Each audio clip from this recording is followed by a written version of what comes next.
again, our job in Sun Life is to help you protect or achieve and protect your goals. So, marami kang goals, sinabi mo na kanina. Diba? Ngayon, ito problema. Diba, 2017 ngayon, tapos 20 ka. Tama? Ito problema. You cannot understand Filipino? Ay,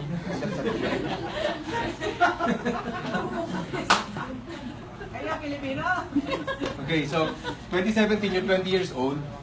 You know what my face? How do you mentioned earlier your short-term, mid-term, and long-term goals, diba? How do you plan to save for your short-term goals? Like for example, your car, to buy a car, acquire a house. I consider them short-term eh. Even acquire a house short-term yun mid-term maybe. Hindi yan long-term. So, how do you plan to save for your short-term goals? Like for example, you plan to travel next year. You plan to buy a car next year, 2 years from now. How do you plan to save? How? Where do you think you can put your money to save for those short-term goals? Hindi na kita papahirapan, bangko, di ba? Bank. Why? Why? It's not advisable to save na piggy bank lang. Why? Maraming risk. Maraming risk. So, manakawan, masunugan. Diba? So, for safekeeping, you put your money in the bank. So, since short-term goals lang naman yon, in 1 or 2 years, okay lang mapunta sa bank kasi, ito yan, yung bibilin mo na kotse in 2 years, magbabago kaya presyo? Nang gaano kalaki? In 1 year na lang, para hindi masyadong matagal. In 1 year, halimbawa ako, pabili ako ng kotse next month. Yung presyo niya ngayon, hindi magbabago. Almost the same, di ba? So, it's okay to put your money in an instrument that doesn't grow that much kasi hindi mo naman kailangang i-beat yung inflation eh. Right?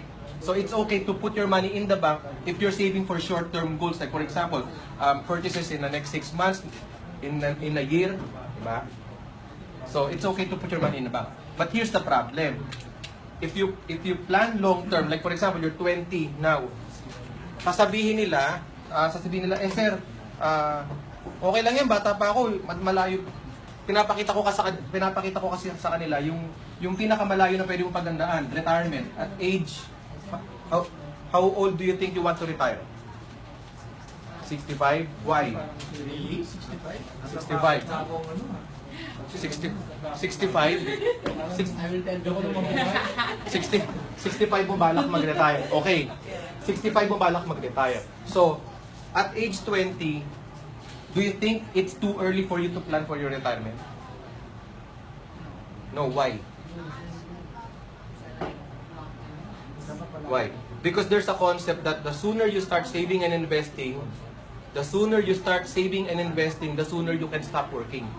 So, itong 65 na to, kung aagahan mo mag-save and invest, baka 50 pwede ka na mag-retire. Wow, gusto ko yan. Diba? Let's Diba? give him a... Teka, ito pa problema, 50 pwede ka na mag-retire. Okay. Sasabihin mo, sir, bata pa ako, ayoko pang mag-ipon. Ito, sagot ko sa kanila. Nung matutunan ko to, 33 ako. I'm already 37. 33 ko nung nalaman to, ang susunod ko sabihin, 33 kong nalaman to, huli na ako.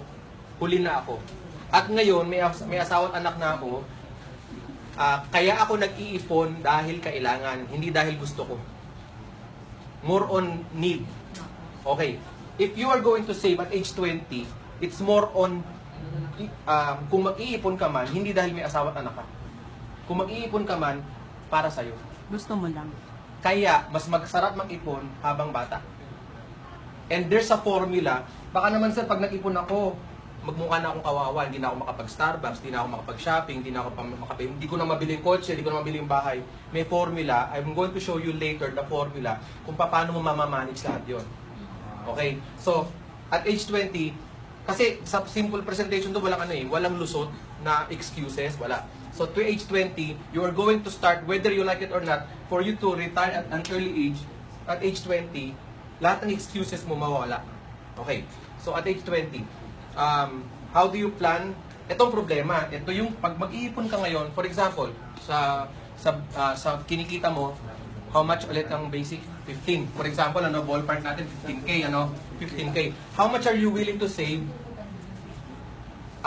Wala pang Sun Life, alis mo natin sa Sun Life, ang Sun Life sa picture. How much are you willing to save per month? Tawag dito, per month. For example, 5K. 5K per month. Okay. 5K, 5 times 12, you're going to save 60,000 per year. Okay. 60,000 per year. 20, pag tungtong mo ng 50, that's 30 years from now. Or, lagyan natin dito, that's 45 years from now, di ba? Tama, 45 years. So, times 45, at age 60, you are going to have 2.7 million. Okay. Nalakihan ka? Paliliitin ko yan. 2.7, okay. Nag-ipon ka sa bangko. Ano pangalan ulit niya? Jasmine. Jasmine. You save in the bank, age 20, you save 45 years until age 65. Tama ba? Tama ba? 45 years. So, since ang interest rate sa bangko less than 1% sa savings, tama? Yeah. Tama? Yes. So, ang paglago ng pera mo ganito, lumago, biglang nagkaroon ng emergency, nagamit mo, nangutang, nag-negative, ipon ka ulit, balik. So in short, kung susundin mo lang yung trend na yon, baka ito lang ang pera mo at age 65, kung magkano man yan. Baka hindi mo ma-reach itong 2.7. Pero, sabihin natin, walang nangyaring masama, o hindi ka nagka-emergency, na-reach mo yung 2.7 million. Sinuwerte ka, 2.7 million. At age 65, may 2.7 million ka. Nakita mo yung problema? Why? No. Nag-grow siya, di ba? 2.7. Bakit mo nasabing hindi ganun kalaki? At age 65, 2.7. Because after 45 years, okay, less than 1% yung lago sa bangko, ayun. Less than 1%. Baka maya, permanent na. Whiteboard marker. At less than 1% yung nilago sa bangko. Are you familiar with inflation rate? Yung Starbucks last year, yung toll na binibili ko lagi para lang masabing may binili ako pag may kliyente, 100 pesos. Nag-increase na? 105 na ngayon, boss. Yung toll na brood, yung pinakamura nila kasi gusto ko lang nahiya lang akong hindi bumili. So, ano yung pinakamura? Tingnan ko agad yung mura, kahit hindi ko gusto, yung binibili ko. The inflation rate, ang inflation rate, nag-average na ng 5 to 7% per year. So meaning, ang nilago ng pera mo, let's say, walang nangyaring emergency, ito yung nilago ng pera mo, 2.7 million, ang inflation rate, ito. Okay, ito. Ay, inflation. Alright. Okay, 5 to 7% per year. Okay. Okay, 5 to 7% per year. Now, what is nakita mo na yung problema. Mm-hmm. Kaya namin sinasabi na it's okay to save in the bank, short-term goals. Halimbawa, nag-ipon ka para sa kotse, binili mo dito. Kung merong mga nagbago, hindi masyado malaki. Pwede mong habulin. For example, nag-ipon ka para sa Starbucks, dati iniipon mo lang 100. Ngayon, 105 na. Naglabas ka lang ng 5 piso, hindi masyado masakit. Pero, pagkat halimbawa, ako, may nakita akong bahay sa San Mateo, 4 na milyon ngayon. It's a 2-car garage na bahay, tapos up and down, 4 million. Ngayon, pinag-ipunan ko siya. For example, pinag-ipunan ko siya ngayon. Nag-ipon ako ng 4 million. After 10 years, after 20 years, naipon ko yung 4 million. Totoong value ba yun? Mahal naman. San Mateo, maganda po Zen type. 4 million, 3.9, 3 point something million. Something pa lang sa akin wala pa, hindi pa naman point something pa lang, hindi 4 million ipon ko. After 10 or 20 years, naipon ko yung 4 million. Balikan ko yung bahay, palagay mo mabili ko? Hindi. Hindi. Unang-una, may bumili ng iba. Sa pagbalik ko sa San Mateo, hindi na 4 million ang 6 bahay. million Baka na 6 siguro. million, 10 million na. Kasi nga, inflation. Lalo na may ginadawang kalsada ron, lalaki yung may SM San Mateo na, tataas na yung value. So, the problem is how to beat inflation for your long-term goals.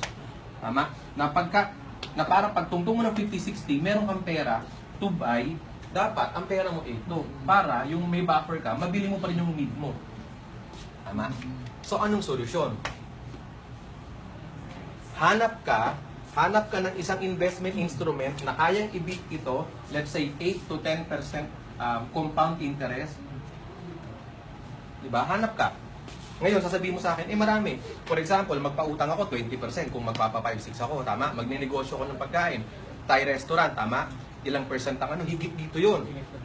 Higit dito yun, interest rate. Ang tanong naman, will it sustain?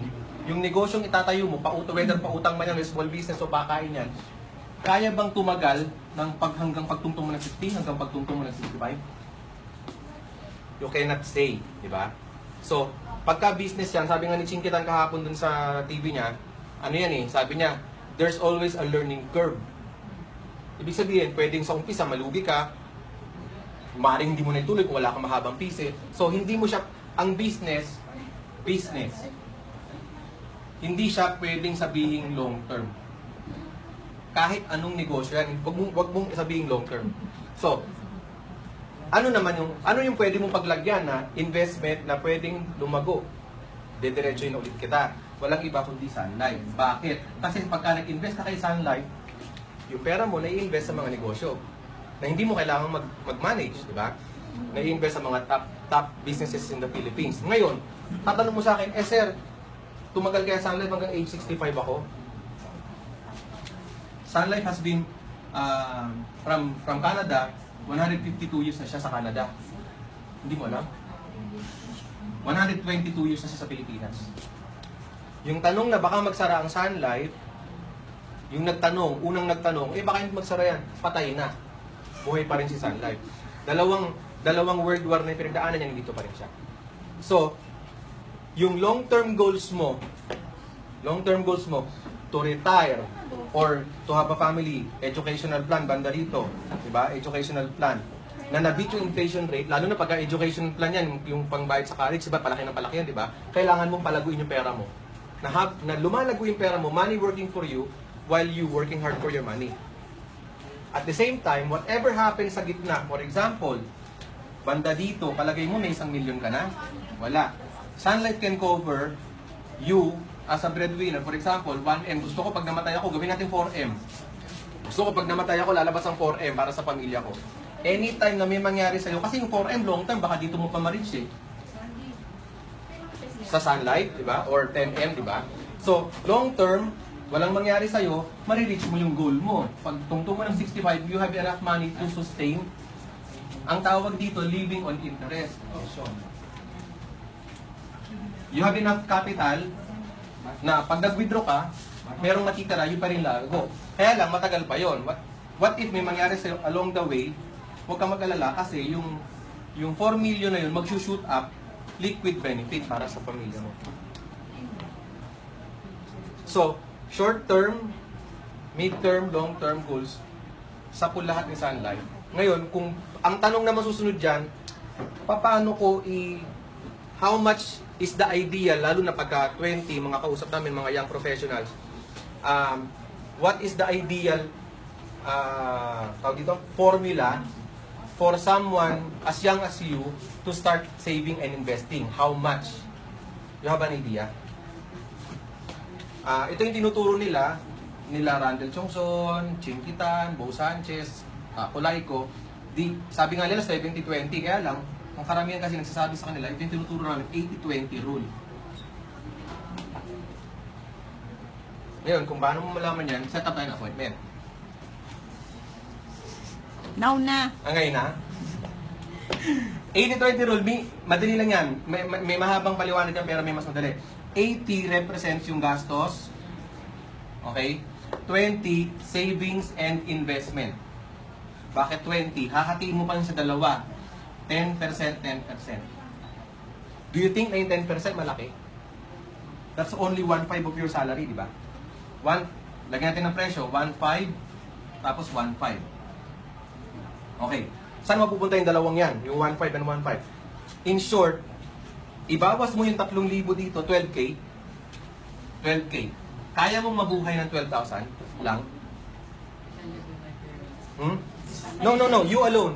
You cannot, tawag dito, walang ibang tao na pwede kang asahan kundi sarili mo. Na makakatulong sa'yo in the future. May umasa sa magulang, wala na. Hindi na natupad yung pangarap niya. Okay. So, ito yung bago mong magiging 100% instead of 15K. Alam mo yung kasabihan na live within your means? Alam mo bang mali yun?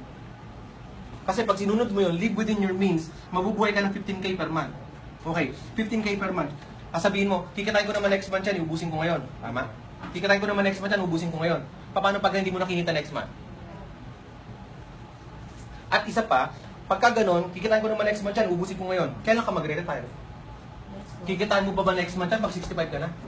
Hindi na, di ba? So, you have to plan ahead yung 15,000 mo, pagkasyahin mo. Ang mas totoo, ang mas tama, instead of live within your means, whatever your income is, kahit sabihin mo pang 80,000 yan, 80K per month, 300,000. Kapatid ko, 300,000 kinikita. Per month, kapatid ko. Ang gastos niya, 400,000. Oh, Totoo yun. totoo yun. Negative pa siya. So, paano nangyari yun? Ang pagluwag sa buhay, hindi ako naniniwalang mas malaki kita, mas maluwag ang buhay. 15,000? 15,000 ang sinasahod ng vegetable vendor kong kliyente na taga SM North. Single mother ng 3, pero meron siyang sunlight, meron siyang emergency fund. Sino mas maluwag ang buhay? Ito, 15,000 ang sinasahod ng vegetable vendor sa SM North o yung kapatid kong 300,000 ang nakikita isang buwan? Mas maluwag ang kit ito. O, tuloy na ito, pinapagalitin na natin. Game. So, tuloy tayo dito, 1,515, di ba? Saan mapupunta yung isang 1,5? Di ba sabi ko, live, whatever your income is, always live below your means. Ito yung emergency fund na tinatawag nila. Unang 10% emergency fund. Kung gusto mong mag-types, okay, bawas mo dito sa 80. Kung gusto mo mag-types, gawin mong 70-30. Tama ba? Oh, gawin mong 70-30, tama. Tama. That's good, that's Oh. good. Gusto mong mag-types? Oh, yan, types. Okay, so, meaning, emergency fund. Ibig sabihin, kada payday mo, magtatabi ka ng 1,500 divided by 2, 750 per payday, ilalagay mo sa emergency fund. Eh, saan ko naman maganda ilagay emergency fund? Mas maganda sa ATM.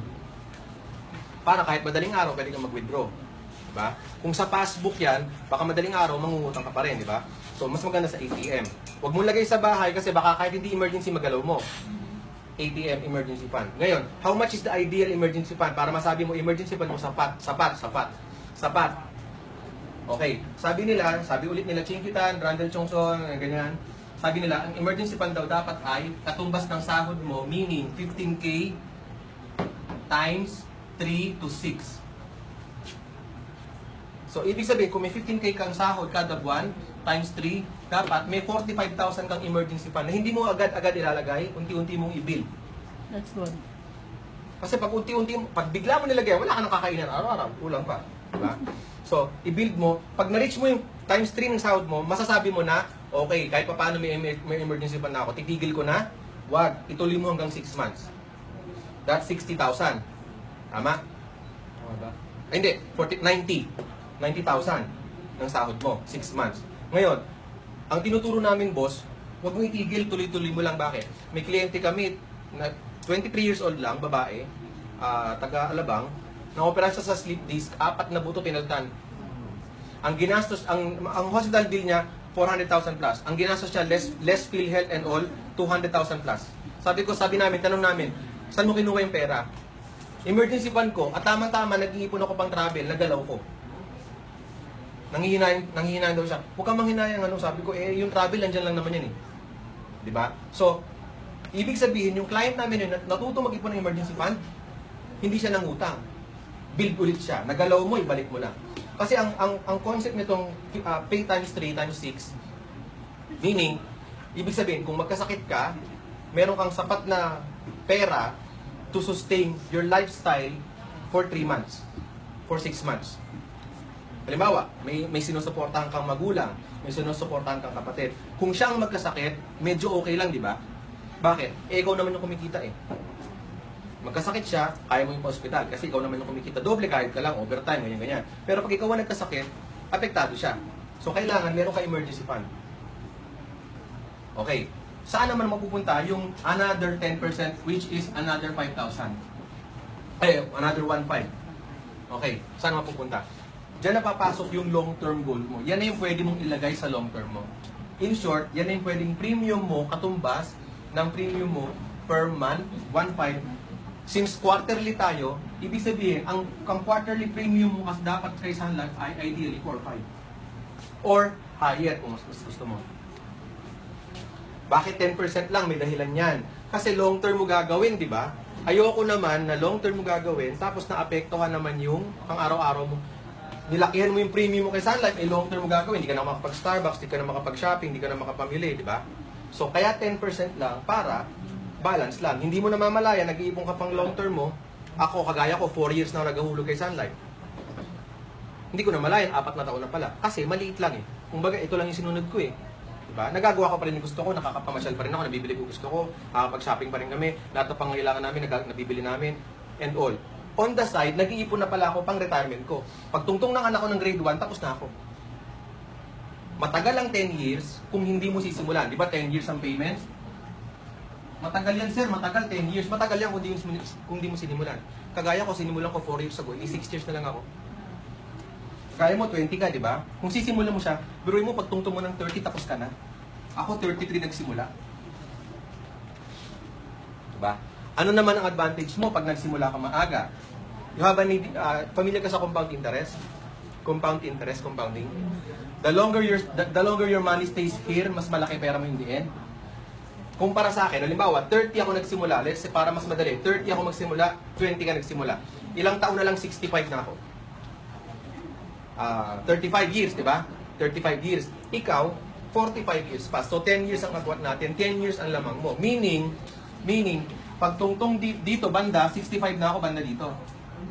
Kinuha ko na yung pera ko. Tama? Ikaw, hindi ka pa 65, mga 55 ka pa lang dyan. May 10 years ka pang lamang sa akin. So, ibig sabihin, habang mas matagal yung pera mo, mas nagko-compound pa, mas malaki ang pera mo in the end kumpara sa akin. Kung mag-start ka na mas maaga. Yes?